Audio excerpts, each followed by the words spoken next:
All right. All right. What's up, guys? It's your boy Franklin here, and it's a legendary video. We got ourselves our first collaboration on the channel, and you already hear his voice. Go ahead, my man of the hour. Say what's up to the audience.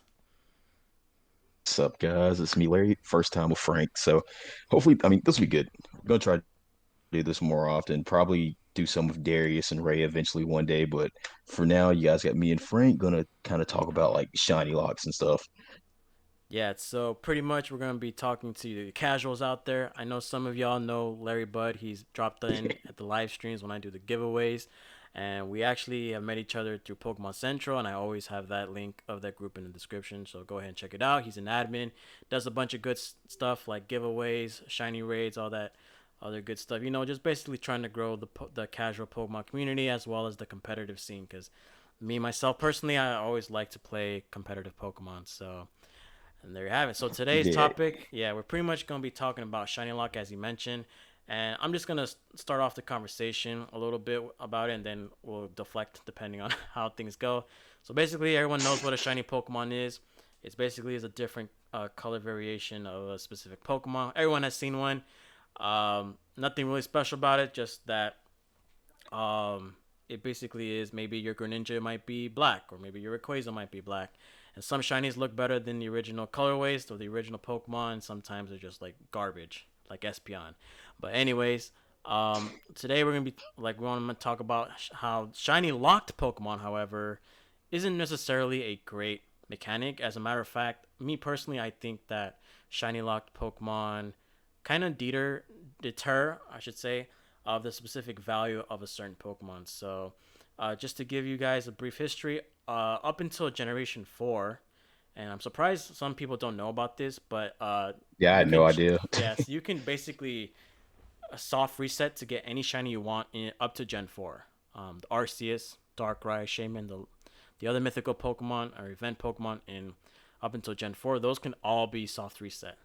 And then obviously in certain games there were Pokemon that can be guaranteed shiny, like the Red Gyarados in Lake of Rage. There was the Gibble and the Dratini in Black and White, I believe. Yeah, black and white. And then we have the Haxorus in Black and White too, which was one of the more badass shinies. Because me personally, I think all black shinies are like legit and way better, no matter what anyone says to me.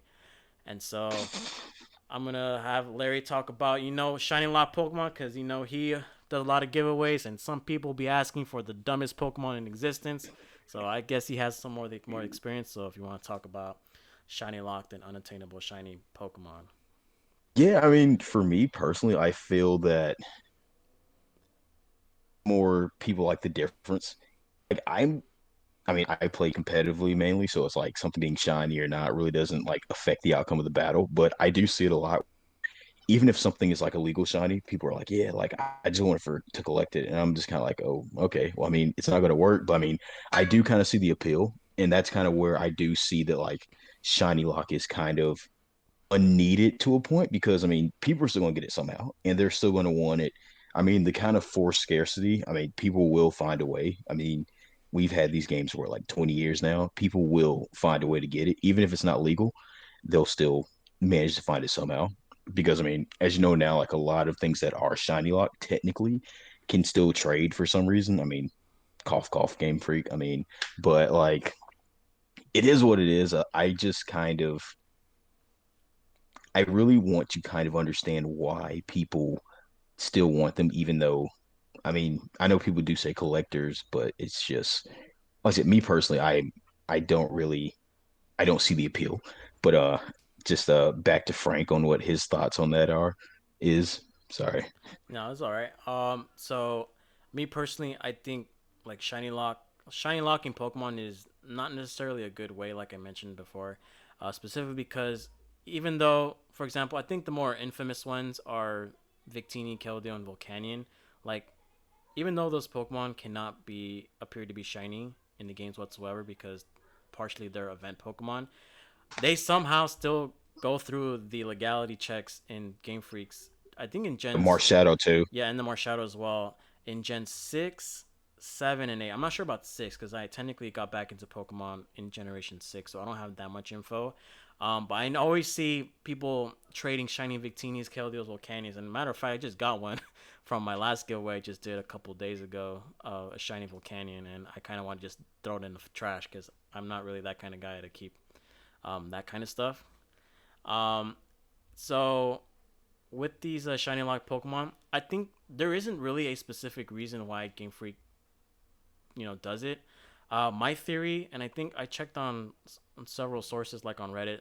They said that basically the way they code legendary sequences or cutscenes in games, they don't want the Pokemon to appear shiny. They want them to code them as if it's their regular color, and if they become shiny, they'd have to make a separate cut sequence of them being shiny, which I mean doesn't make any sense because we've had um, gens 1 through 4 legendary Pokemon have regular colorways during these cutscenes, and you can still shiny hunt them, which I just don't understand why. Yeah, It just doesn't make and any like the sense to me.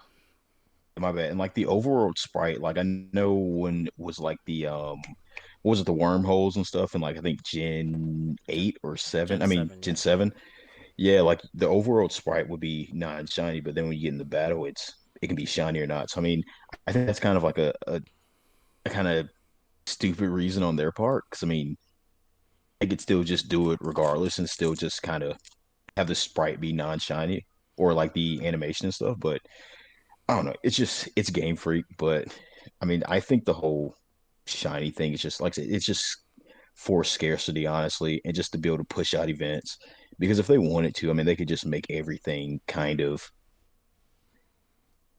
just open and for everybody. Because I think like the same thing, like when you say the shiny like started an event like Gen 5, I think like events like really started like kicking off in Gen 5 as well. I know we did have some like before then, but like they're mainly just like stuff in like regular Pokeballs and stuff like that. But I think like Cherish Ball and stuff like that really started in Gen 5, and that's when like kind of a lot more events got like pumped out. So I really do think it does kind of have to do with like the force scarcity, but I really think that kind of having things shiny locked is like Frank says, I don't really agree.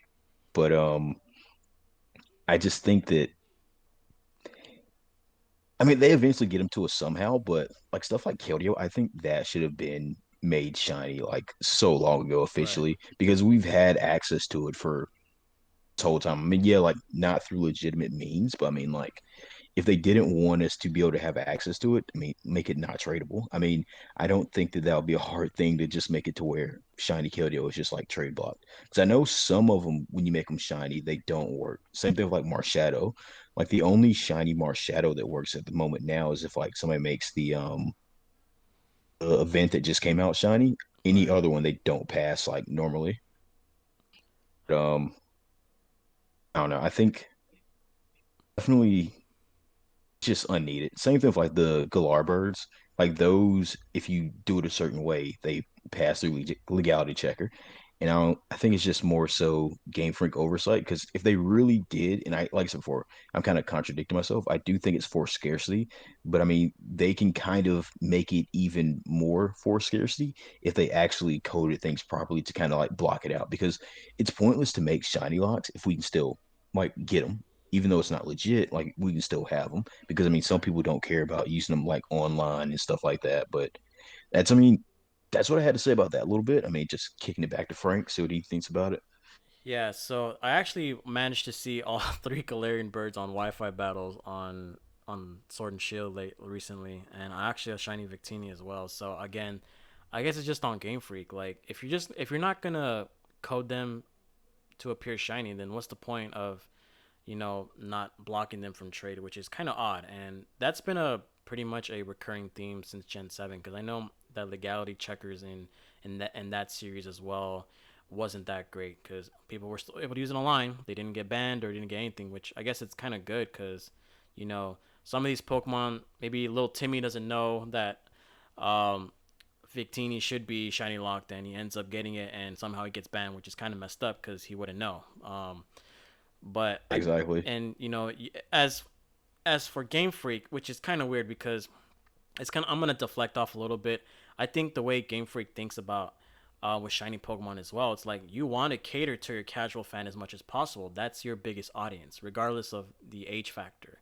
So why not just make them shiny and let your casual audience, which by the way, the majority of them nowadays are shiny hunters, shiny breeders, nuzlockers, and all that stuff.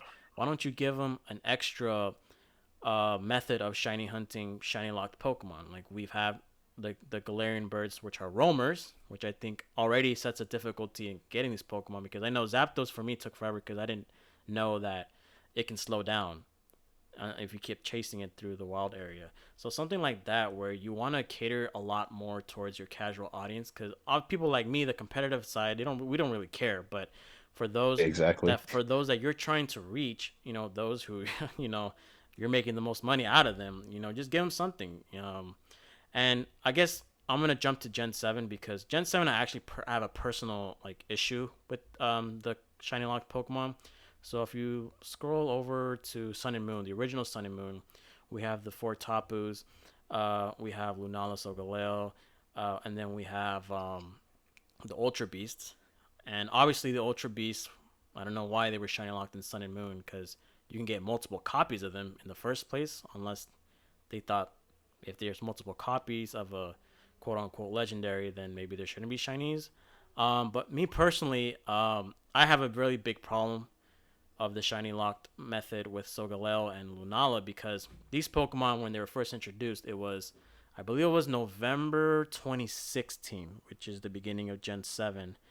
And it literally took them roughly about 2 years, October 2019 with the Eclipse event, to get these Pokemon in the same generational console. So to my understanding, it's like, well, how come these were shiny locked when you literally introduced these shiny Pokemon in a Cherish Ball? I believe it was a Best Buy GameStop event. I'm not really that sure.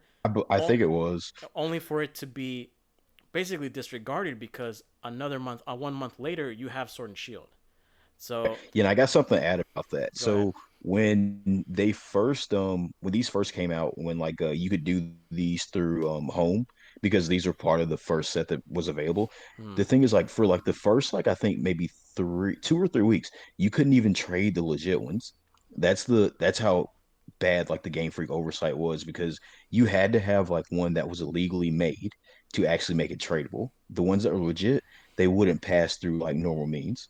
But and that just kind of goes back to like kind of what Frank was saying. Like, if you make us wait until like the very end of a game when probably like nobody's playing, and then when we finally get it, you forget to make it tradable. I mean, that it's just I really don't understand like their thought process behind all these things. But back to Frank. Right. And then with the Tapus, I actually kind of agree with how they handled it, because I believe all the Tapus were international competition rewards. So if you battled at least 3 times, regardless whether you win or lose, you get the shiny Tapus. And I think the Coco was the first one, because I remember participating in that.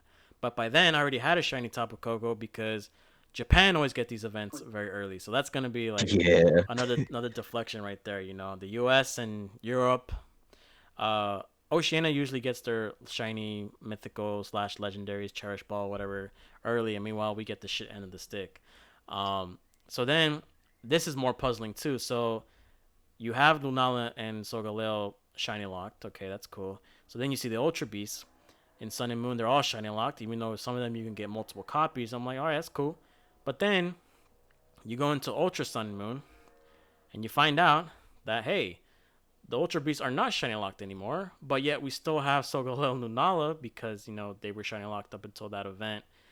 And the Tapus, which you can get them in international competitions, and I believe they ran through Ultra Sun and Moon as well. That's understandable. But then you see the Solgaleo and Lunala still shiny locked. Meanwhile, the Ultra Beast, which you can only get essentially multiple copies depending on how you do in the wormhole mini game or whatever, they can appear to be shiny. So it doesn't make any sense. Why are you not going to allow shinies of multiple Ultra Beasts in the original Sun and Moon, whereas in Ultra Sun and Moon, through a mini game, you can essentially visit the multiple worlds of Ultra Space, and you can get multiple shiny Ultra Beasts. So I guess that to me just doesn't make any sense. design wise of a game like um Ultra Sun and Moon, because Ultra Sun and Moon was basically, it should have been in my honest opinion a $6 DLC. And So yeah, go ahead. my I think my thing is like I think it's just to sell games really. I mean, they're making it. I mean, I think for us, kind of with the way we think of, because we do have the access and like we know how to get pretty much our hands on everything, Right, we kind of look at it through a broader view compared to everybody else who's like, for like somebody who's just playing the game, just playing with friends, like being able to buy the new game and now you can like get all these things that weren't shiny before. That's like a big addition for them, and it's something right, that really kind of matters to them. Whereas like us, we're kind of like, well, I can get it regardless. I don't really need to have to buy this game. It's not really like that selling point. So I think right, that's why it kind of comes down to like the whole casual perspective of it, with like the super casual, which is more of like 80% of their audience, honestly. So it's like I think it's just for that point, and it's just kind of I don't really I can kind of see why the Tapus weren't made shiny, like kind of how you said, because they were rewards for the competition, but still Soglio and Lunala and Necrozma really didn't make much sense. And it's just like Necrozma, I think it was only available shiny. It was released in, what was it, Korea? But then yeah, like, Korea.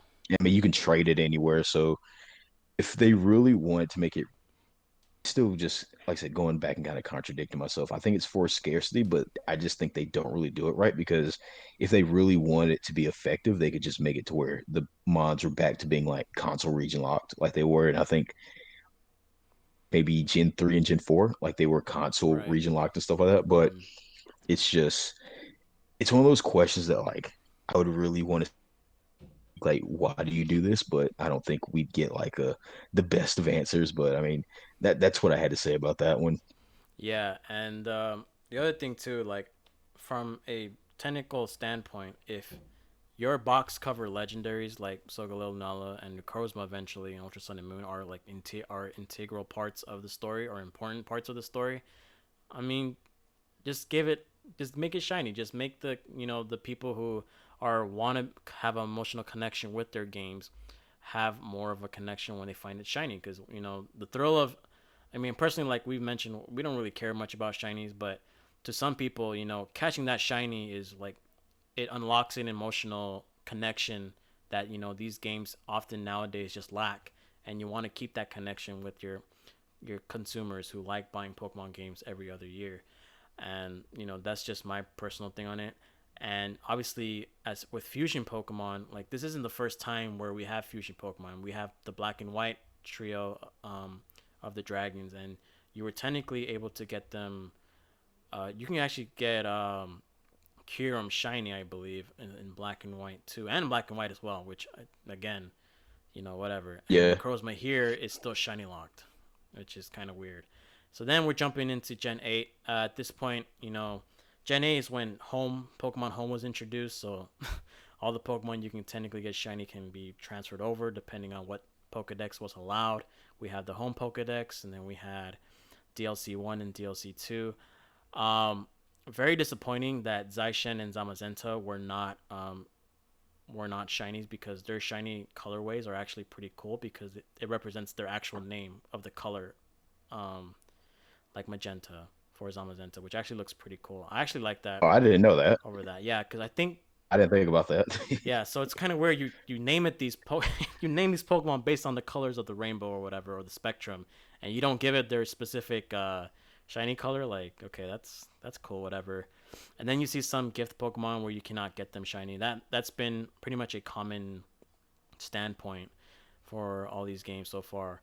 Turnitus, I actually don't even know what shiny looks like. Oh, that's trash. It's just We're like not gonna talk yeah, it's about just it. brighter pretty much. Like Yeah.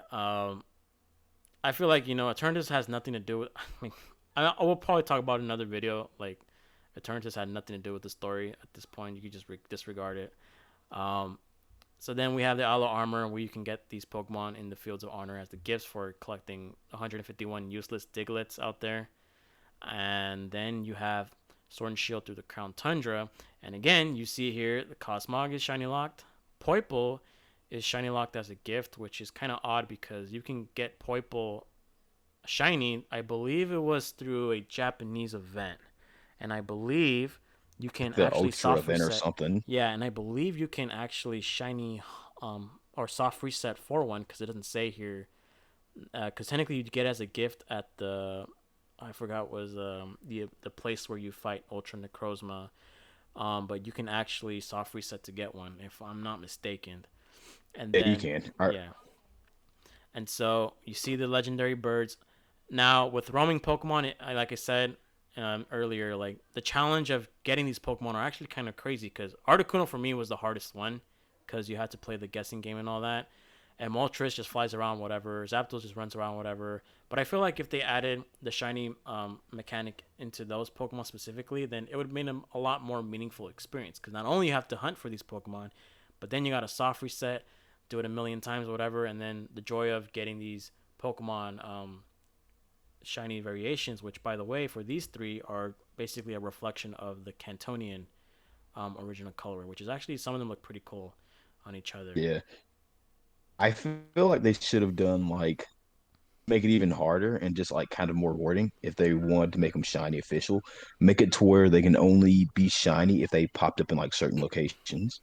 Right. Like I think that would add like that level of challenge because then you still have to get it at that location, and then you still have to add like resetting and the whole like quest form and all this other stuff. So I think that would have made it easier because I mean I do think that being able to hunt like kind of makes it rewarding for it as from like a casual perspective, as opposed to like 2 months from now we just get an event and then like it's mass released to everybody. You know what I mean? You're And it's right. not like your OT or anything like that. So I think adding that level of difficulty, even though I mean it may be hard for some people, it'll I mean, soft resetting's hard already. I mean, you see people soft resetting like 9,000 times. So, Yeah. I mean, I think some people are willing to put up with it. I'm certainly not, but like, I think that would definitely make it more rewarding. I mean, with all of these, really, I mean, they can add like a little bit more difficulty to them if they really want to add longevity to the game and stuff like that. Right. And then you see the last three that are shiny locked, the horses and the ugly ass Calyrex.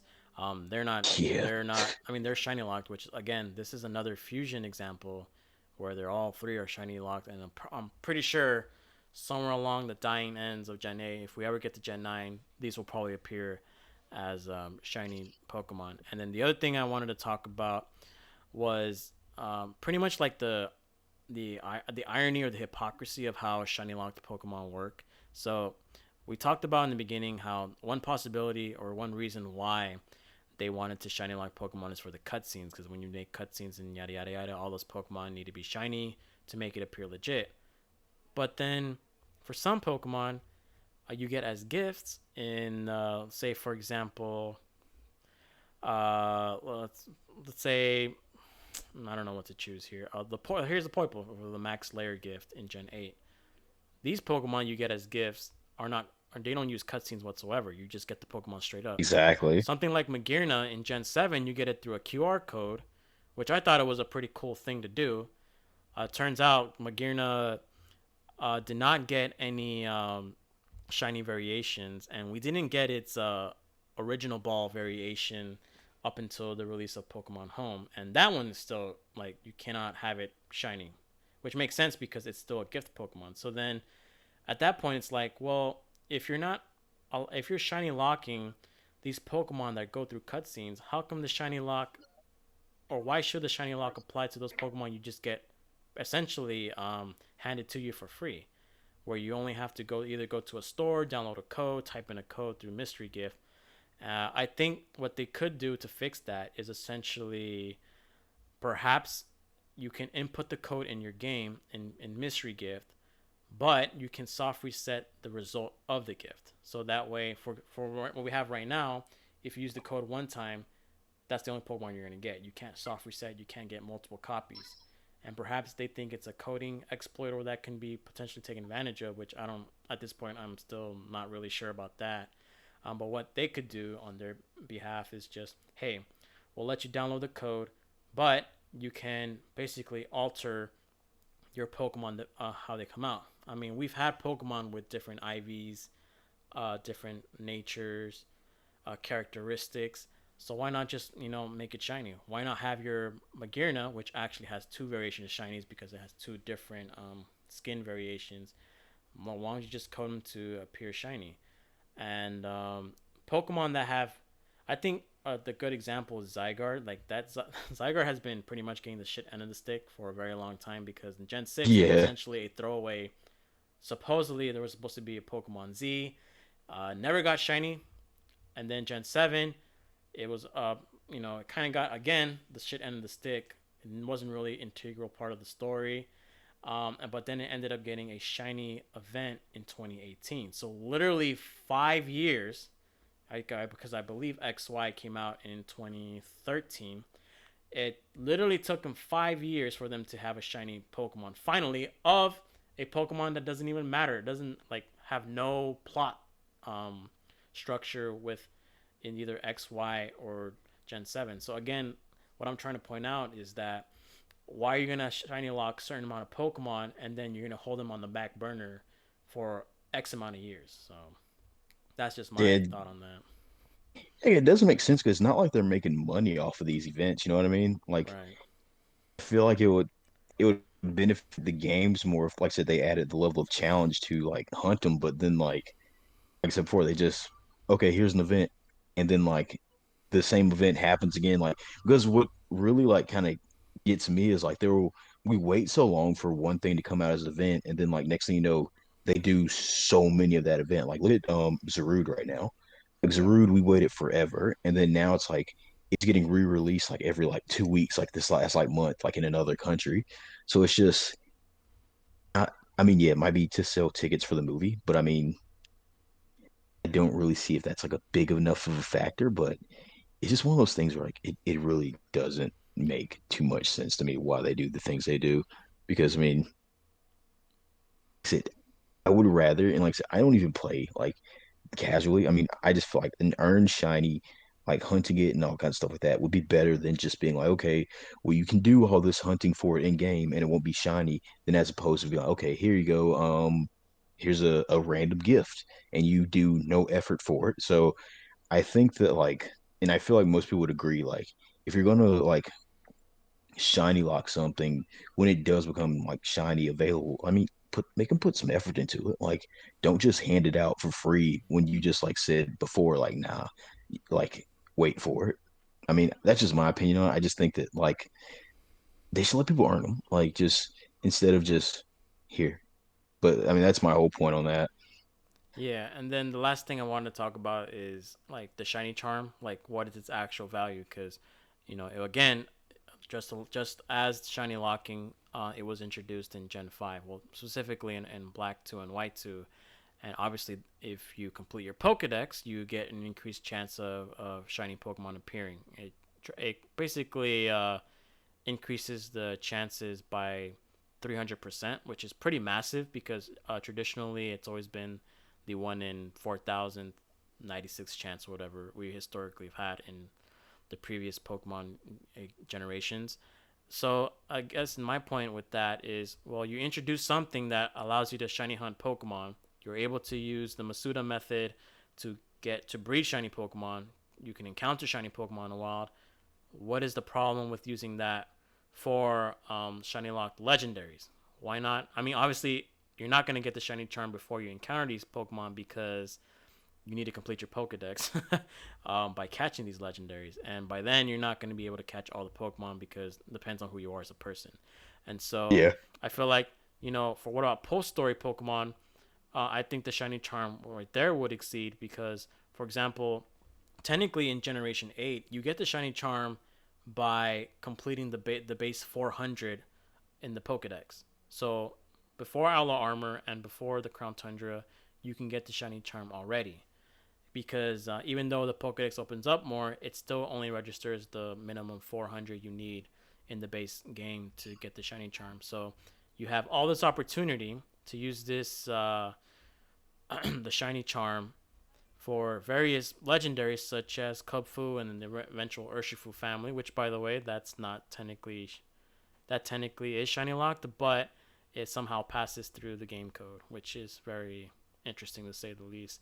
And then you have in the Crown Tundra the legendary Galarian birds, you have the horses, and you have an actual, the first time ever, a static encounter of Keldeo. And apparently there's a rumor where there's a static encounter of Victini, but we don't Yeah. know whether that, we don't know how or even how that exists yet. So again, you still shiny lock all these Pokemon, even with the shiny charm. Why not just make it, accessible for all shiny locked Pokemon? And again, I always keep bringing the point where it's the casual audience that Game Freak needs to be hitting more when it comes to accessibility. Like, we've had these games for, I guess, Gen 8 has been around for, crazy enough, a year already, and they've made quality of life changes to essentially getting battle ready Pokemon because they want you to compete right off the bat. They want you to get ready for VGC or ranked because that's their emphasis. But then you're alienating the audience that just wants to play Pokemon for fun. Crazy enough to believe, you know, that shiny locking Pokemon, um, kind of ruins that experience in a certain way. I know sometimes it doesn't affect people at all, but why not, if you're going to make quality of life changes in Pokemon in regards to battling, why not just make quality of life changes for the casual audience that, again, the majority of your success is where it comes from. So that's pretty much like my final thought on the shiny Yeah. charm and how, it should be used for every single Pokemon because it's a shiny charm. You worked hard for it. I mean, look at the previous games where the Pokedex is like shot up near like 500 Pokemon, and once you get it, it's like, well, I can get whatever I want, but it's not really true. So again, that's a bit redundant on their part, not allowing the shiny charm to work on shiny locked Pokemon. And it kind of goes back to what I was saying before. Like, I mean, my theme so far has been effort. I mean, we said before, if they wanted to make it, they could just make it to where the shiny charm like kind of doesn't really affect these to make it even like harder to where you have to kind of like really grind for them and stuff. So I just think that they have a lot of stuff to improve on. And like the same thing with like Square Shiny and Star Shiny, same thing like that. Like I think it's Star Shiny is technically rarer than Square, but like if you're chaining shinies, like you get more squares than stars. So it's just like Right. it's one of those things that like it's so confusing how they do the game and stuff like that. It's just I I don't know. I would really want to sit there and like pick their brains and like want to hear like their thought process into all this because I don't think that any answer they give us would be something that people would be like, okay, yeah, that makes sense. When it's just like there's so many different possibilities, like variables that can go into the game. Like I said, this is purely my opinion and Frank's as well, but it's just definitely feel like there's a lot of improvements that can go about like shiny locking and stuff because I do find that it's kind of pointless. I mean, it's from a marketing standpoint, I mean, what money are they making from this to the point where they feel that they should make stuff like shiny? Because like I said before, it's like events they just give them to us for free. And kind of how Frank was talking about earlier, if was it Gen 7 with the Ultra Beast? I mean, they Right. pretty much could have they marketed that whole, well, not the whole game, but part of the game aspect was that you could now finally get the Ultra Beast like shiny. So that's a selling point for that game as opposed to now it's just like I said before, effort. It's just like you can hunt these and like do all this soft resetting for like nature and ability and stuff like that. Right. But then like if you want that shiny, okay, here you go, random event. So I mean that's really all I had to say about the whole shiny lock stuff. But I don't know. I just feel like they got some changes to do. Will they do it? Is the big question though. Yeah. And we're actually gonna end it right there, which we pretty much to summarize, we think that I think personally, shiny locking is a terrible mechanic. It just doesn't make any sense from their standpoint, and we think it's kind of hypocritical as to why certain Pokemon get it and why others, even with various iterations in the past, managed to still be shiny locked. But that's pretty much going to be it for today. So I know this discussion went on a little longer than I thought it would be, but it's a very interesting Oh shoot. topic. Yeah, but Yeah. I'm okay with it. I think this kind of stuff is what we're expecting with collaborations because we're gonna have we're thinking about some videos along down the road. I was thinking about something like a hot take, like rapid fire discussions, but I think discussions like this kind of like picks our brains apart and discussing with other people what they think of in Pokemon as a franchise. And when we have more people on board with like the more competitive people, you know, those discussions can go on forever and ever because they have the brains and the mentality of, Yeah, you know, what competing is all about. Because like we said, the casual and the competitive side of Pokemon are two completely different beasts. And you could be a fan of both, but ultimately the way you play Pokemon, it can put you in a specific audience and it changes the way you view Pokemon, you know, time in and time out. So I appreciate everyone checking out this video. Like I said, this video, the idea of it, I didn't see it on YouTube whatsoever. So hopefully this is the first. Uh, Shout outs to Larry Bud. I'm gonna have the link of his channel in the description. You guys want to check him out? Like I said, he gives a lot back to the Pokemon community, regardless whether you're appreciate it. competitive or not. And yeah, any last words you want to say?